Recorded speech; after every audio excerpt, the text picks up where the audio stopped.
Buenas a todos, a todas. Acá nuevamente para conversar sobre temas que a todos nos interesan, nos preocupan, que a veces nos da dificultades comprenderlos. Y aquí lo que estamos buscando es precisamente dar unos elementos para que podamos comprender estas realidades tan dinámicas y a veces tan contradictorias que nos ha tocado en suerte vivir. Y hay un personaje y hay un país y hay un proceso político fundamental en este momento. El personaje es Ana María Salazar. Ana María, buenas, ya había estado con nosotros en épocas de la pandemia en otra conversación. Ana María, su especialidad son los temas de seguridad. Ha trabajado con ellos, con el gobierno norteamericano, ha trabajado acá en Colombia, conoce muy bien a Colombia, me consta. Es periodista, es conferencista, alrededor de toda esta temática. Entonces, cuando se produjo esto que acaba de suceder en México, yo dije, hay que volver a hablar con Ana María Salazar, y bueno, aquí estamos nuevamente hablando, Ana María. Para entrar en materia de una vez, y usando una expresión que vos dijiste ahorita mientras que acomodábamos luces y todas estas cosas, que yo creo que es válida para empezar, y es que hay mucha curiosidad de qué está pasando en México, qué va a pasar en México, qué significa lo que está sucediendo en México, porque en muchos aspectos como que sorprende, cosas Sí. elementales, y lo digo con respeto, tal vez es de los países de América Latina más machistas, Sí. y tuvieron dos candidatas presidenciales mujeres, y tienen la próxima presidenta una mujer, ¿cierto? No, bueno, me da mucho gusto tener la oportunidad de conversar contigo, particularmente pues casi unas 48, casi 48 horas de que se anunció quién sería la primera presidenta de México, que es Claudia Sheinbaum. Y yo te diría, además de curiosidad, en muchos casos preocupación, yo sí creo que hay que, en el caso mío, y yo te diría de cientos, si no miles y miles de mexicanas, si no millones de mexicanas, el solo hecho de que tengamos ya por fin una mujer presidenta es un orgullo. Y yo creo que, y a mí todavía me está dando como escalofríos decir la presidenta de Será México, verdad, será verdad. la verdad, y especialmente en la forma en que sucedió y cómo ha ido cambiando la, la, la política y la administración en México. Yo cuando llegué a México en el año 2001, pues la posibilidad de tener una presidenta unos 20 años más tarde se me hacía inconcebible, simple y llanamente, pues tradicionalmente la política mexicana y la sociedad mexicana ha sido muy machista. Entonces, todo el trabajo que hicieron mujeres en los últimos 30 años, por fin está viéndose reflejado, uno, en una reforma constitucional de hace algunos años, en donde se exigía equidad de género en la política. Y entonces en los últimos años, aunque no querían, tenían que nombrar por ley, porque lo exigía la Constitución, al nombrar o identificar candidatos, al hacer nombramientos en las secretarías, tenían que tener esa consideración que nos llevó a una situación inédita, creo que en el mundo, en donde los partidos seleccionaron como candidatos a dos mujeres, ¿sí?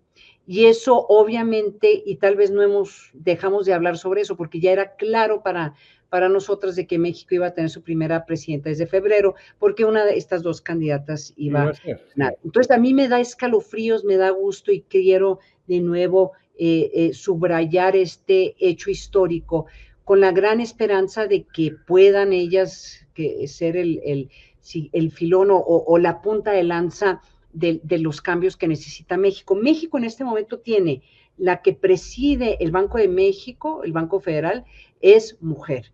La que preside las autoridades electorales, el INE, la que básicamente avaló el éxito electoral de Claudia Sheinbaum, es mujer.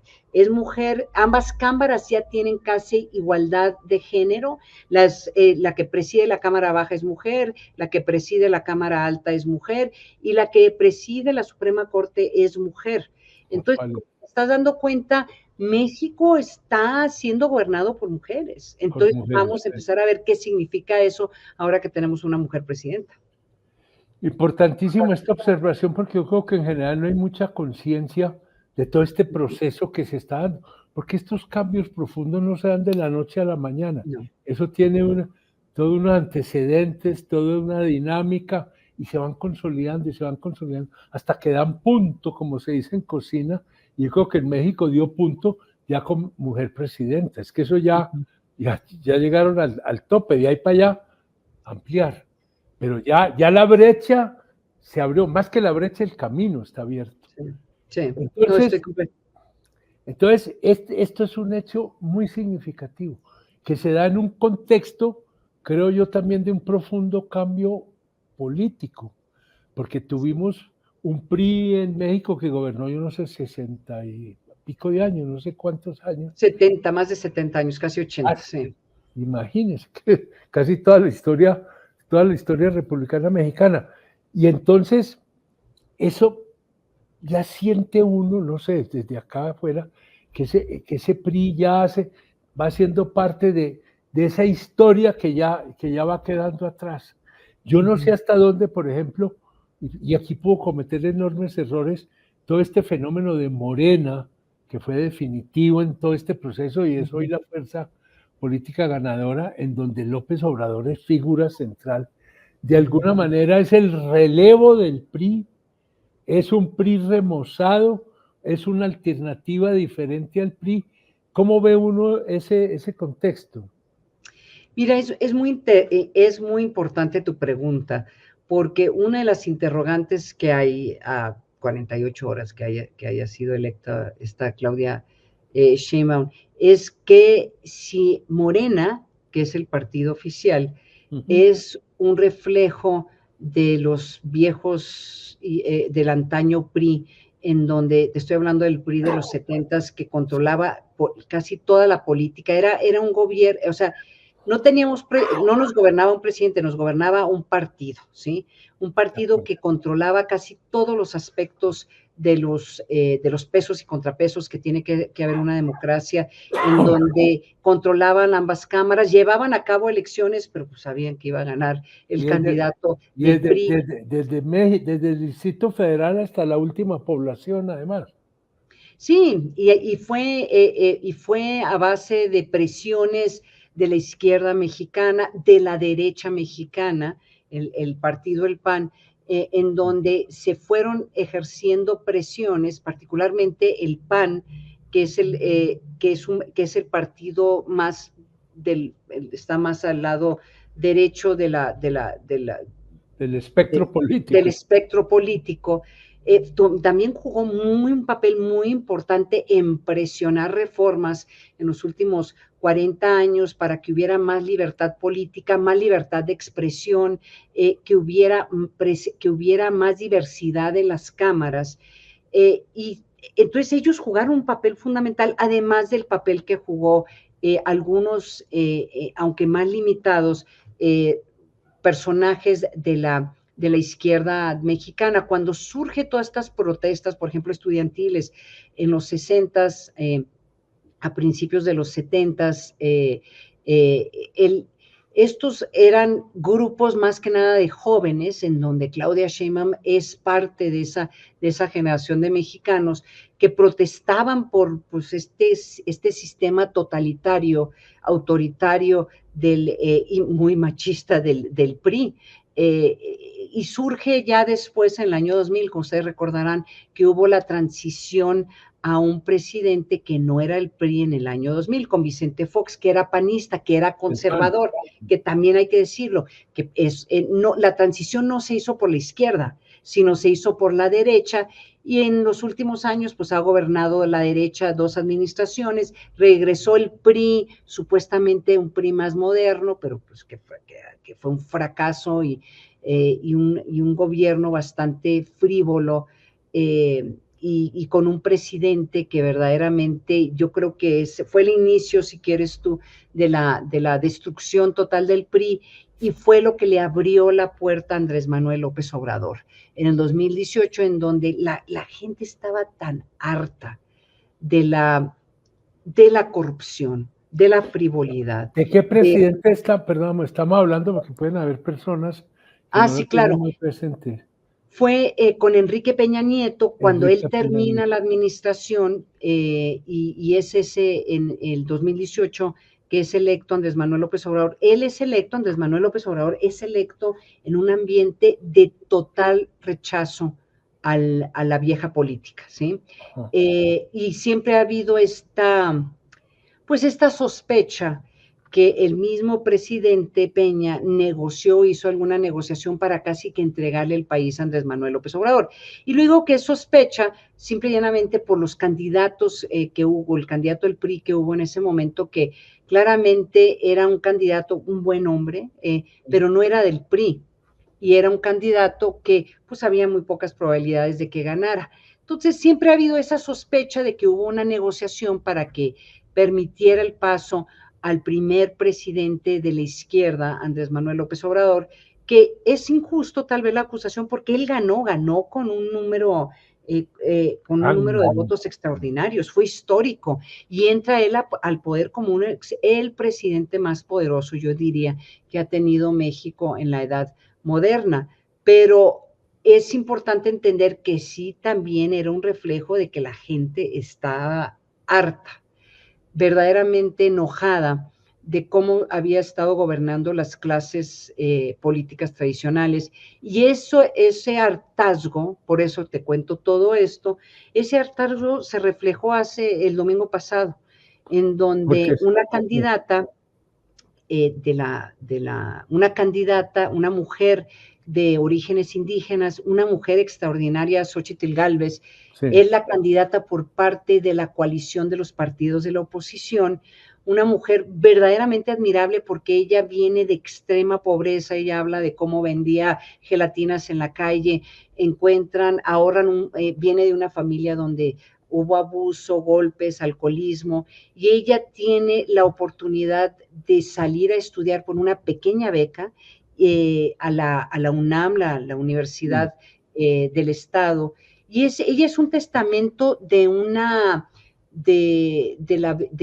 esta cultura del esfuerzo.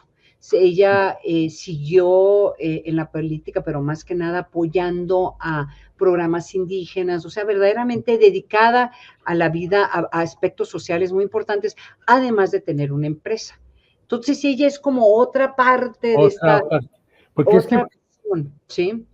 Pero fíjate perdió en una forma pero contundente. yo diría perdió ella porque perdió el PRI, ¿cierto? Es decir, Perdió el PRI, perdió el PAN, perdieron todos los esa partidos vieja tradicionales. política se derrumbó.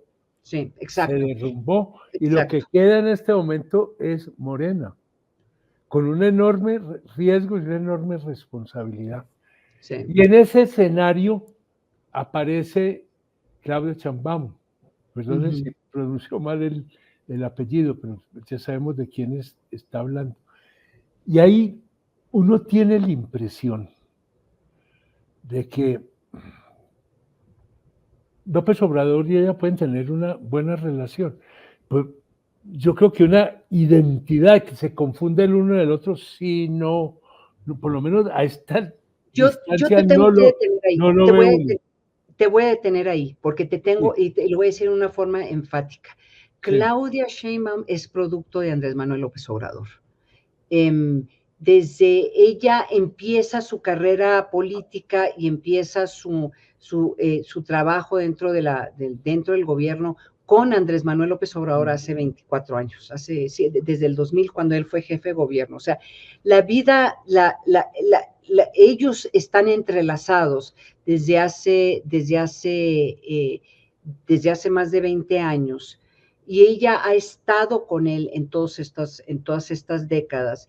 Y uno podría afirmar, y creo no equivocarme, que cuando gana Andrés Manuel López Obrador y él apoya que ella sea también que gane como jefa de gobierno de la Ciudad de México, que como tú sabes, no solamente de las ciudades más grandes de México, es que es una de las ciudades más grandes del mundo, casi que automáticamente él estaba enviando un mensaje de que ella sería la candidata a la presidencia, que ella sería su relevo. Y ella durante todas estas décadas siempre ha estado a su lado y siempre ha apoyado su posicionamiento, aún en momentos en donde claramente yo creo que no estaría ella de acuerdo. Por ejemplo, en algunas decisiones que hicieron sobre la pandemia, algunos usos de los programas sociales. Ella siempre, es inconcebible imaginar que ella hubiera ganado sin el apoyo de Andrés Manuel López Obrador. Y el apoyo que le dio Andrés Manuel López Obrador a ella versus otros posibles candidatos, que hubo hasta pues hubo denuncias por parte de otros de los candidatos a Morena que querían tener la candidatura presidencial. Que era canciller, entre otras. Sí, No Marcelo recuerdo el nombre. Ebrard, sí, Marcelo Ebrard. Entonces, lo que te estoy tratando de decir con eso es que no nos equivoquemos. No me equivoqué, pero yo te hago ahí aquí, sobre todo yo estoy especulando, porque vamos a tener un conocimiento mucho más minucioso de esa realidad. Pero la gran pregunta es, la presidenta ya en ejercicio del cargo, del poder que le confirió la sociedad mexicana de una manera contundente. Empieza ya de pronto a poder ir él definiendo, no para romper con López Obrador, no creo, sino ella definiendo su perfil. Es decir, aquí yo utilizo mucho una distinción. Una cosa es que haya continuidad en programas, políticas de gobierno, y otra cosa es que haya simple continuismo. Sí. Yo creo que ella podría ser una continuadora en muchos aspectos, pero sin continuista, pues. No está esperando que López Obrador le diga lo que tiene que hacer, cómo lo tiene que hacer. No lo va a confrontar, pero sí va a ejercer su poder presidencial. Y esa es la gran esperanza que se tiene, es la gran interrogante de Claudia Sheinbaum, porque en los últimos 20 años eso no ha sido el caso. No, sí. Pero ante el poder político que tiene esta mujer, el apoyo, si quieres tú, el bono democrático que tiene, porque ha sido la persona que más votos ha recibido. Además de que controlan ambas cámaras, todavía está por verse si es solamente mayoría absoluta o si va a ser mayoría calificada que les permitiría hacer las reformas constitucionales, pero ella tiene, además de todo eso, tiene control de un porcentaje, ¿cuántos? Creo que son 23 gubernaturas o 24 gubernaturas.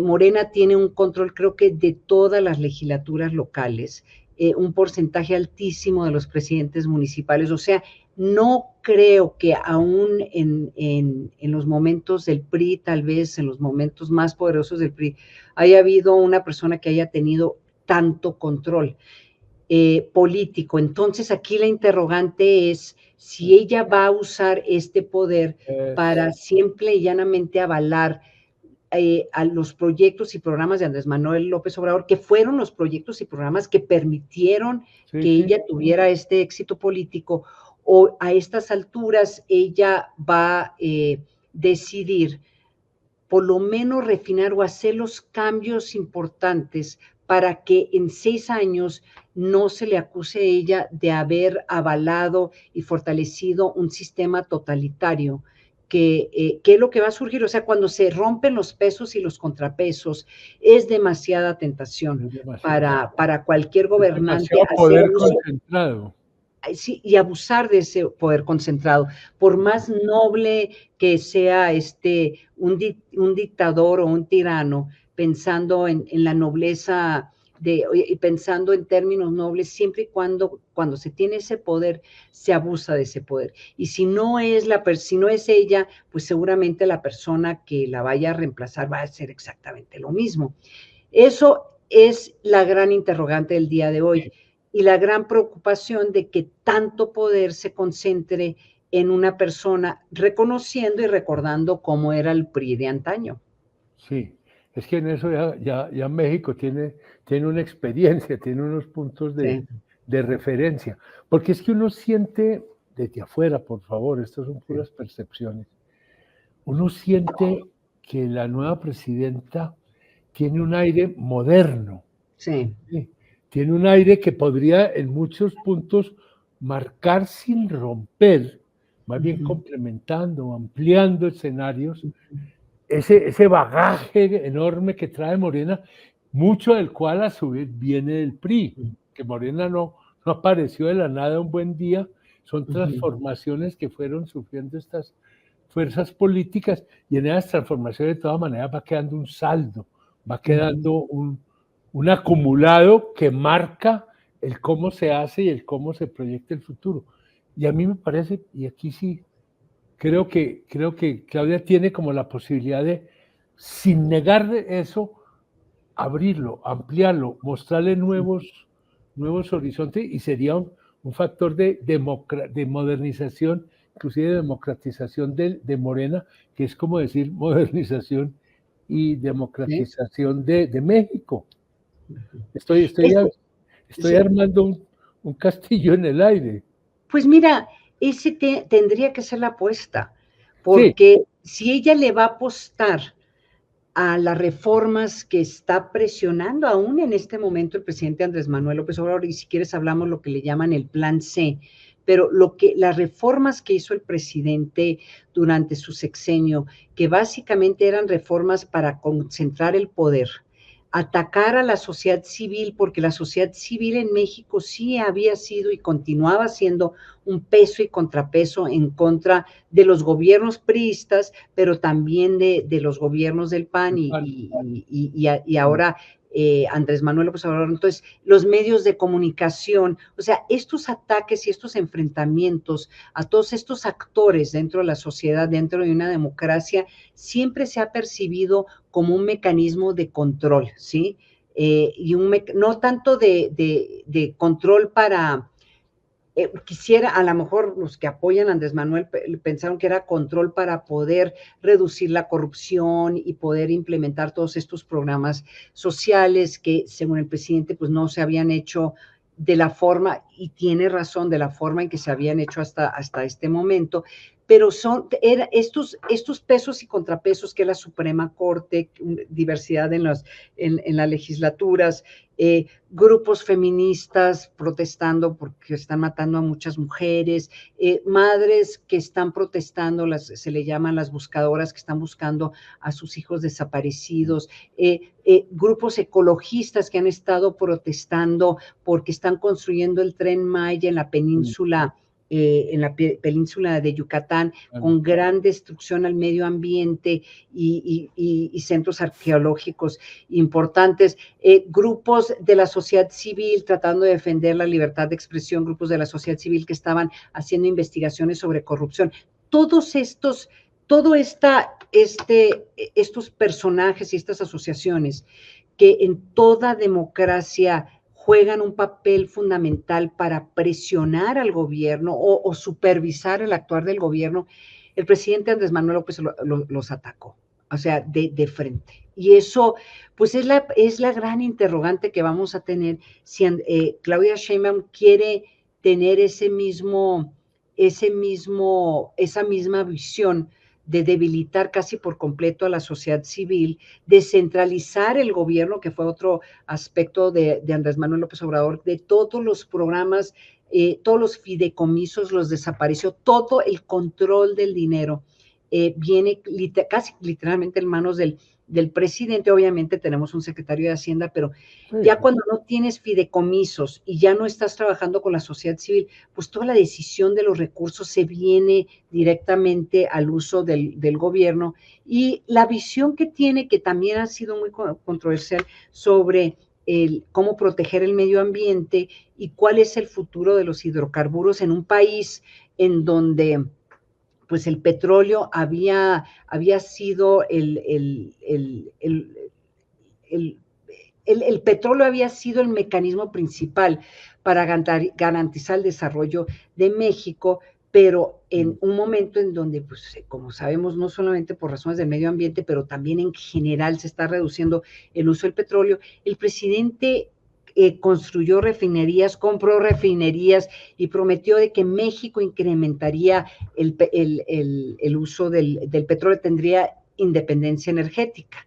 Entonces, eso yo te comento todo esto porque esto va en contra de lo No, que nosotros percibimos, quien es Claudia Sheinbaum, que es científica, ella entiende los peligros que presenta el cambio climático, ella vivió el sistema autoritario del PRI, luchó contra el sistema autoritario del PRI, entonces es muy difícil imaginarse que ella buscaría acotar el poder de todos estos procesos democráticos. Y esa es la gran interrogante. Nos es la gran... levantamos literalmente esta Sí, sí. mañana con ese interrogante y hay algunas buenas señales y pues otras señales preocupantes. Algunas de las señales preocupantes pues se vio ya reflejado en los mercados, en donde el peso se devaluó en menos de 24 horas, pues más de 5 o 6%, los mercados cayeron. Entonces hay reacciones como encontradas de júbilo, porque tenemos a la primera presidenta, pero también pues de mucha preocupación. Y yo creo que muchas de las preocupaciones, pues tú lo has dicho, es finalmente cuál va a ser el camino que va a seguir la nueva presidenta. Es que Sí. fíjate una cosa, pues estoy hablando nuevamente a la distancia, pero en cuestiones que he leído de planteamientos de ella, y veo hay tres temas que como que la identificarían a ella y le darían su perfil propio, su espacio de iniciativa y de preocupación propia, que son el tema de educación, y Sí. ella básicamente viene del mundo académico, del mundo profesoral, el tema de mujer, sin un feminismo atrabiliario, sino vamos a que las mujeres ocupen el papel y tengan los derechos y las posibilidades que les corresponde, y el tema ambiental. Y el tema ambiental que estaría ligado al tema petrolero, a las energías alternativas, etcétera, etcétera. Entonces uno de pronto dice, por aquí puede estarse esbozando un camino alternativo o complementario del recorrido por Manuel López Obrador, y entre otras que complementarían vacíos, deficiencias que se presentaban en la gestión de Andrés Manuel López, no sé. Estamos Pero especulando. ¿Ah? fíjate qué interesante lo que comentas, porque en esos tres temas que claramente, como tú lo subrayas, han sido prioridades, que ella menciona como prioridades, cualquier, cualquier reforma que decida hacer va a acabar golpeándose en contra del legado de Andrés Manuel López Obrador. Hubo una reforma del sistema educativo en México que ha sido muy cuestionado, ¿sí? Ha sido cuestionado desde la forma que meten doctrinas en los libros de texto, entonces como resaltan a Andrés Manuel López Obrador y cómo resaltan a los empresarios. O sea, son libros de textos que claramente tienen una visión que se ve reflejado en los discursos diarios de Andrés Manuel López Obrador y en donde se le dio aparentemente menos importancia a las matemáticas, a la escritura, o sea, acusan al gobierno y yo creo que eso va a ser uno de los grandes debates de haber tratado de transformar el sistema educativo a un sistema educativo de poder crear y indoctrinar, ¿no? Y eso, si uno le adiciona de que ha habido un debate y aunque el presidente ordenó, parece que México no va a ser la prueba PISA, que es esta prueba que se hace a nivel internacional para poder evaluar los niveles en matemáticas, en lecturas y en otros, creo que otras materias, para por lo menos tener un sentido de qué tanto se ha avanzado o no, pues decidieron desde la Secretaría de Educación, a pesar de que les ordenó al presidente, pues que no lo iba a hacer México. ¿Y por qué? Porque estas pruebas promueven un sistema de educación neoliberal y unos ideales neoliberales. Fíjate lo peligroso. Y eso es lo que ella va a tener que combatir, porque el sistema neoliberal, para bien o para mal, pues sí permitió que México pudiera avanzar en aspectos muy importantes. Lo que sí hay este cuestionamiento es la desigualdad que surge del sistema neoliberal en los últimos 20 años. Y yo creo que es un cuestionamiento válido y creo que todos los países tienen que hacer un Es análisis muy profundo de un por qué tanta debate desigualdad. internacional hoy en Es día, un pues, debate internacional, pero no se trata pero, de caer al estatismo cerril tampoco. pero es que ese es más que en Ese el es el tema del punto. estatismo, es cómo educas a nuevas generaciones para que puedan ser competitivos y que el desarrollo el desarrollo también esté vinculado a buenos empleos, tener acceso a un buen sistema de salud, tener acceso a un extraordinario sistema de educación. Hay que reconocerle a México que estas universidades públicas, la UNAM, es un ejemplo extraordinario para el mundo de donde surge, ha sido el mecanismo de crear, de reducir, si quieres tú, la ineficiencia del mercado, pero también reducir la desigualdad. La desigualdad.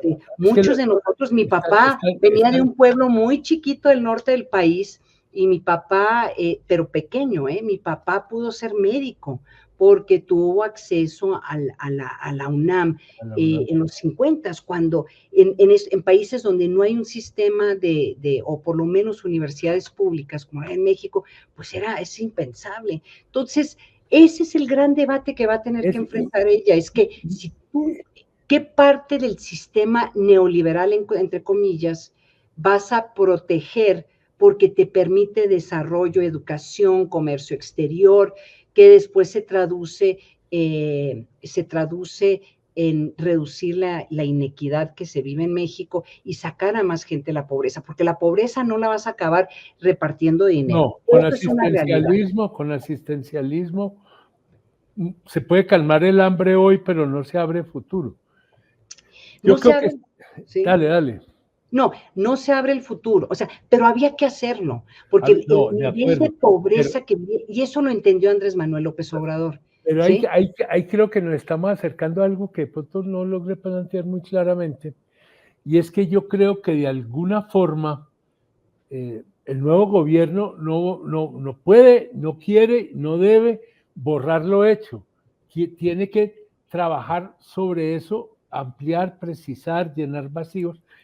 Aquí Antanas Mockus, pues que lo identificamos bien, él usó mucho una frase que se volvió un lugar común y era uno de sus temas como gobernante, alcalde de Bogotá, construir sobre lo construido. Es decir, hay ya un camino recorrido, una base solidísima, que sería una locura pretender ahora romperla, pero es una tarea que no ha concluido. Hay unos aspectos que me da la impresión que la nueva presidenta tiene sensibilidad respecto a ellos, que podrían ser un complemento importante. Vea, nosotros nos podríamos, Ana María, quedar el resto hasta la fecha de la posesión de la nueva presidenta, pero el tiempo se nos acabó, no el tema.